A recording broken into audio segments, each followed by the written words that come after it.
Objectif, c'est la confiance en soi. Qu'est-ce qui fait qu'on peut l'avoir et comment on peut faire pour s'assurer d'augmenter sa confiance, augmenter son estime, augmenter le fait de plus avoir peur d'abandonner. Si vous trouvez un endroit qui vous donne énormément d'énergie, si vous mettez du temps dessus, votre vie, votre bonheur, votre estime de vous va augmenter drastiquement.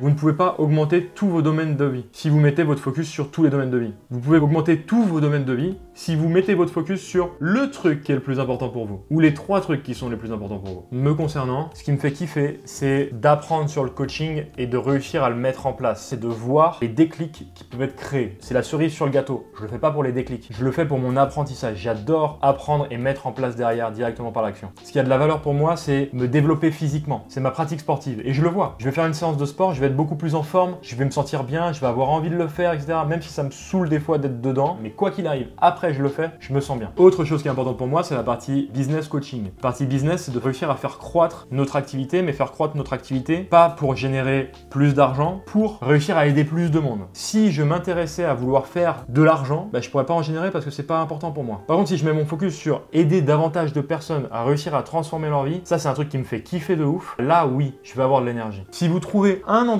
qui vous donne énormément d'énergie, ce domaine-là, tout le monde peut vous critiquer dessus, vous en aurez rien à foutre. Vous pourriez passer du temps dessus, vous auriez de l'énergie, vous pourriez tout le temps le faire. Si vous mettez du temps dessus, votre vie, votre bonheur, votre estime de vous va augmenter drastiquement et vos autres domaines de vie vont augmenter. Comment augmenter ma valeur? Vous vous basez sur les valeurs et ce qui est important pour vous. Exemple, ce qui est important pour moi, c'est la notion de croissance personnelle. Tiens, où est-ce que j'ai de la valeur là-dedans? Où est-ce que sont mes talents dedans? Où est-ce qu'il est mon million d'euros? Et souvent vous dites cette phrase-là, ah mais ça n'a pas de valeur pour moi, c'est super important. Et bien justement, mettez de la valeur sur ce point. Parce que c'est en mettant de la valeur sur ces notions qui pour vous sont tellement importantes que vous allez augmenter votre propre estime de vous. Ah mais moi mes enfants ça n'a pas de valeur. Ça fait quoi justement dans ta vie d'avoir réussi à créer ça? Parce que c'est toi qui l'as fait, toi qui avances avec eux, c'est toi qui prends du temps pour eux. Et souvent on minimise en disant oui mais bon c'est pas ouf quoi, c'est juste ça. Et en fait le juste ça c'est énorme. Pour commencer déjà sur vos valeurs, soyez simple. Qu'est-ce que vous faites le plus dans votre vie au quotidien où vous prenez du plaisir? Avec qui je passe le plus de temps dans ma journée, dans ma semaine? Où est-ce que je dépense de l'argent? Vraiment d'aller détailler un maximum ça. Pour ceux qui ont déjà fait cet exercice, allez chercher plus loin maintenant. Maintenant que vous connaissez ça, que vous avez déjà travaillé dessus, allez affiner, peaufiner ça. C'est un muscle qui a besoin d'être entretenu, d'être travaillé comme pour la gratitude. Faites-le vraiment à fond si vous voulez le faire, c'est vraiment tous les jours, passez du temps dessus. Au début, vous allez peut-être prendre un quart d'heure, peut-être 1 heure, et puis après ça ira beaucoup plus vite, ça viendra tout seul après. Qu'est-ce qui fait que vous pouvez ne pas avoir de valeur, que vous pensez que vous n'ayez pas de valeur? C'est que vous avez une perception de l'amour que vous n'avez pas forcément eu quand vous étiez enfant. L'amour de votre père, de votre mère. Donc la perception de cet amour que vous n'avez pas forcément eu. Ou de quelqu'un d'autre qui a été votre mentor dans l'enfance. Il peut y avoir d'autres événements qui peuvent être traumatiques, qui vous ont marqué et du coup qui ont joué sur cette valeur. On insiste sur la perception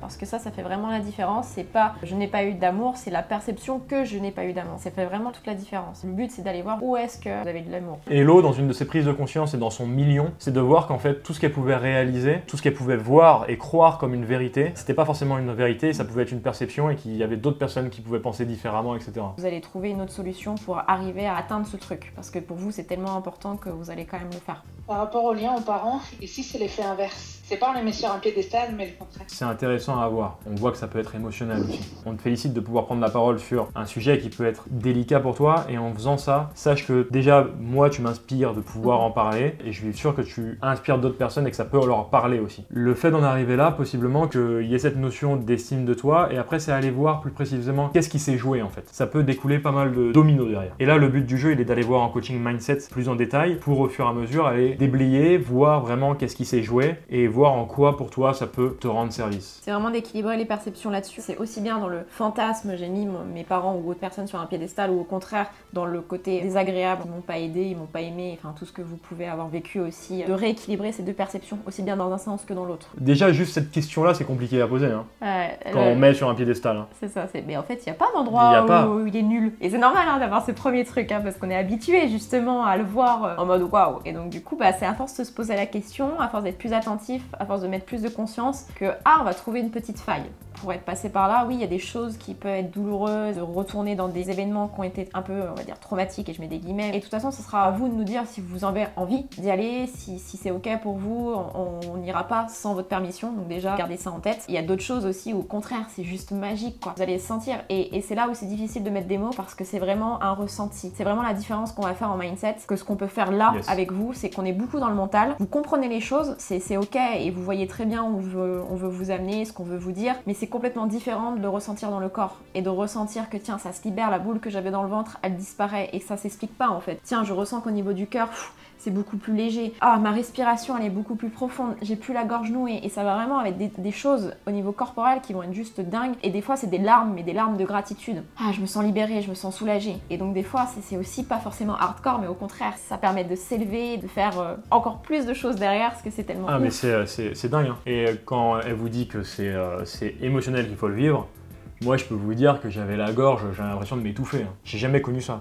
J'avais l'impression de m'étouffer. Quand on vous dit « Ah, tu te racles la gorge », moi, je me raclais plus la gorge. J'avais envie de mettre la main et venir sortir ce qu'il y avait à l'intérieur. Hein.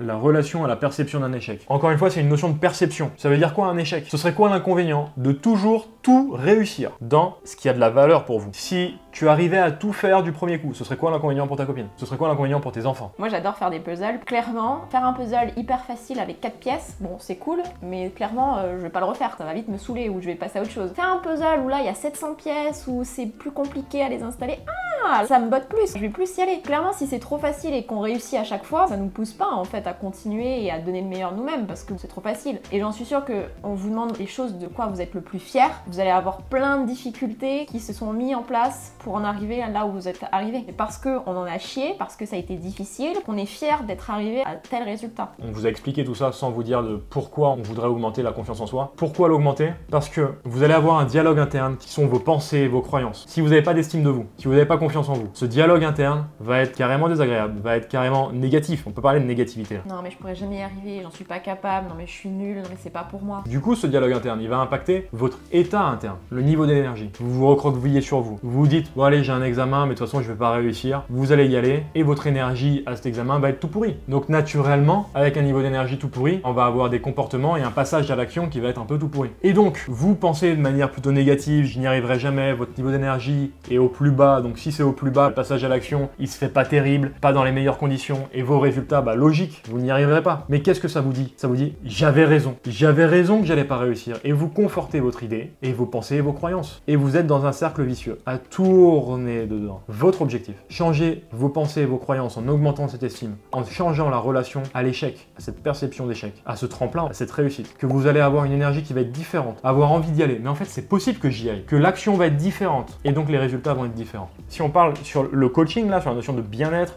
de perte de poids, de se sentir mieux dans son corps, d'apprendre à s'aimer, que de jouer sur ce cercle-là, parce que vos résultats dépendent de ça. Je vais faire du sport, ah mais de toute façon, j'y arrive jamais, à quoi bon? Allez, je vais faire la partie A et puis c'est bon. Puis quand je suis dans la partie A, ah j'ai pas d'énergie, ah je me suis fait mal à l'épaule, ah bah je le savais. Tout ça a été déterminé par les croyances qui étaient en amont, par vos pensées. Et en commençant à changer ce fonctionnement, vous allez changer les résultats qui vont en découler. Et ce qui est fou avec l'être humain, c'est que ça se dit, tiens, j'ai réussi à le faire, et du coup, ça fait quoi? Ça donne encore envie de le faire derrière. On a vu qu'on était capable de le faire, donc du coup, on se dit, tiens, allez, la prochaine fois, là, je le retenterai bien différemment, et j'irai un peu plus loin, et ainsi de suite. Et c'est ça qui est dingue, c'est juste avec un petit pas qui a l'air de rien au début, ça emmène sur plein de trucs. Quand vous passez à l'action, vous devez trouver l'endroit qui vous challenge, mais qui, à la fois, vous savez que c'est réalisable. Et quand vous trouvez cet endroit-là, parfait, allez-y. Si vous dites, ouais, c'est réalisable, c'est trop facile, non, c'est pas motivant. Vous n'aurez pas l'énergie pour vraiment y aller. C'est le puzzle à 4 pièces, hein, c'est la même chose.